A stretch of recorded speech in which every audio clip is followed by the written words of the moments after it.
शोधुनी साध्य माझे साधता न आले, हरवुनी स्वत्व माझे जाणता न आले.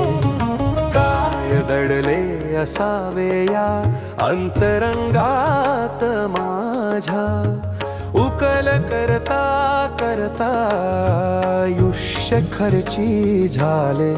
काय मी कमावले, काय मी गमावले,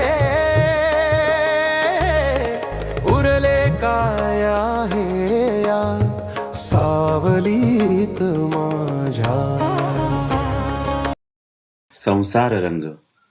प्रत्येकाचे एक बालपण असते, एक तरुणपण असते. त्या त्या वयातल्या परिस्थितीनुसार आपण आपल्या आवडीनिवडीनुसार जगत असतो, स्वप्ने पाहत असतो आणि त्या स्वप्नांना वास्तवात आणण्यासाठी धडपडत असतो.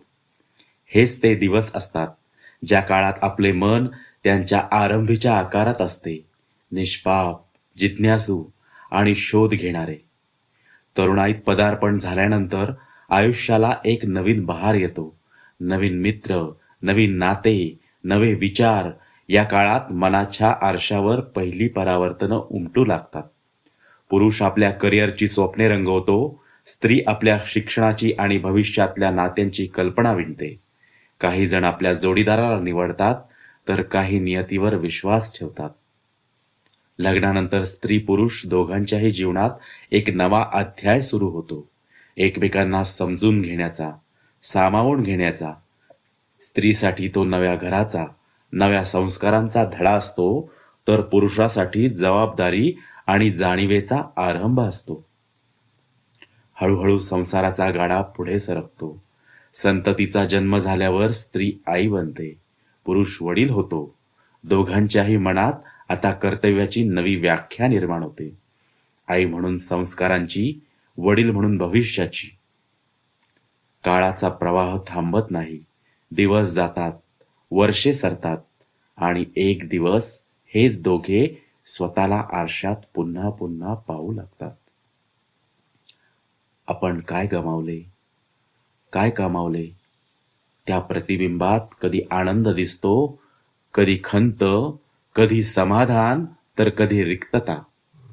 हेच ते वय असते जिथे स्त्री आपल्या अपूर्ण स्वप्नांना पुन्हा उजाळा देते आणि पुरुष आपल्या पत्नीच्या त्यागाची परतफेड करण्याचा प्रयत्न करतो. कारण आता वृद्धत्व समोर आलेले असते आणि त्याआधी मनाच्या आरशात स्वतःकडे पाहणे हे सर्वात मोठे सत्य ठरते. पती पत्नीच्या नात्यात समर्पण, विश्वास आणि संवाद यांना पर्याय नाही. त्याग आणि आदरभाव हेच त्या नात्याचे खरे अलंकार. आधुनिक विचारसरणीत स्वातंत्र्य आवश्यक आहे, पण त्या स्वातंत्र्याला मर्यादेची जाणीव असली पाहिजे. कारण जिथे आदर आणि विश्वास असतो, तिथेच प्रेमाचा प्रवाह अखंड वाहतो. तात्पर्य: पती पत्नी हे संसाराच्या रथाची दोन चाके आहेत. दोघांची दिशा एकच, ध्येय एकच आणि उद्दिष्टे सामायिक असली तरच संसाराचा प्रवास सुखकर होतो. आणि या संपूर्ण प्रवासात मनाचे अंतरंग हेच आपल्याला स्वतःची ओळख करून देत राहते. बालपणात ते निरागस असते, तरुणपणात उत्साही आणि वृद्धावस्थेत शांत, समाधानी.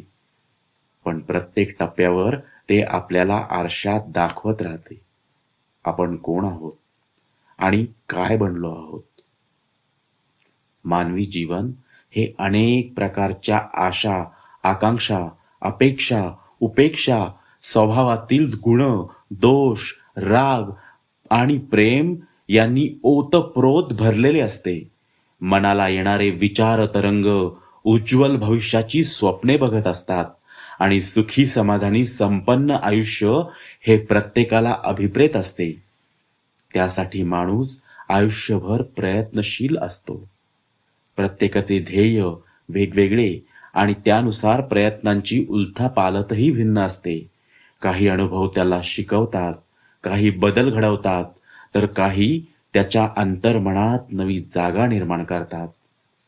कधी यशाच्या शिखरावर तो आनंदित होतो, तर कधी अपयशाच्या गर्तेत स्वतःलाच शोधत राहतो.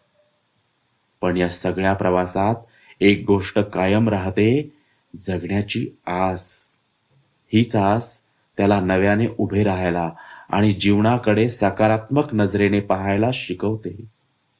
याच आशेवरती वेगवेगळ्या क्षेत्रातील व्यक्तिरेखा प्रतिबिंबित झालेल्या आहेत.